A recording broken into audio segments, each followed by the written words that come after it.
ছাত্র জনতার গণ অভ্যুত্থানের মুখে সেনাবাহিনীর কাছে পদত্যাগ করে দেশ ছেড়ে পালিয়েছেন শেখ হাসিনা।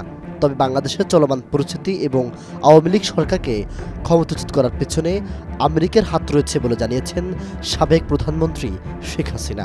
এমনই তথ্য দিয়ে একটি প্রতিবেদন প্রকাশ করেছে ভারতীয় গণমাধ্যম আনন্দবাজার।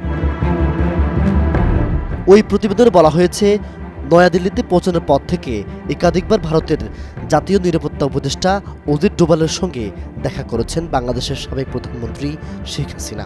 এছাড়া ভারতীয় নিরাপত্তা ও কূটনৈতিক কর্মকর্তাদের সঙ্গেও কথা হয়েছে তার। দেশটির পররাষ্ট্র মন্ত্রণালয় জানিয়েছে, পরবর্তী আশ্রয় ঠিকানা নির্ধারিত না হওয়া পর্যন্ত নয়াদিল্লিতে থাকবেন শেখ হাসিনা। এবার জানা গেছে, নয়াদিল্লির কোনো এক গোপন জায়গায় অবস্থান করছেন তিনি। সেখানে ঘনিষ্ঠজনদের সাথে কথা হয়েছে তার। এ সময় বাংলাদেশের পরিস্থিতি এবং আওয়ামী লীগ সরকারকে অন্যায়ভাবে ক্ষমতাচ্যুত করার জন্য সরাসরি যুক্তরাষ্ট্রকে দায়ী করেছেন তিনি।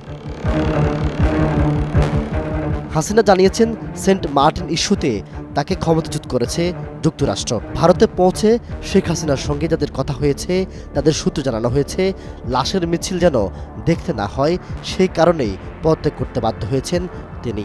শেখ হাসিনার মতে, সেন্ট মার্টিন দ্বীপের সার্বভৌমত্ব যুক্তরাষ্ট্রের হাতে তুলে দিয়ে বঙ্গোপসাগর আধিপত্য বিস্তারে যুক্তরাষ্ট্রকে সহায়তা করলে তিনি ক্ষমতা থেকে যেতে পারতেন।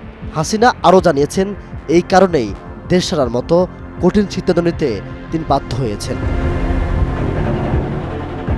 কয়েকটি সূত্র মারফত আনন্দবাজারের ওই প্রতিবেদন আরও বলেছে, শেখ হাসিনা আশা প্রকাশ করেছেন তিনি আবার নিজের দেশে ফিরবেন। তিনি মনে করেন আওয়ামী লীগ বারবার ঘুরে দাঁড়িয়েছে, আবারও দাঁড়াবে।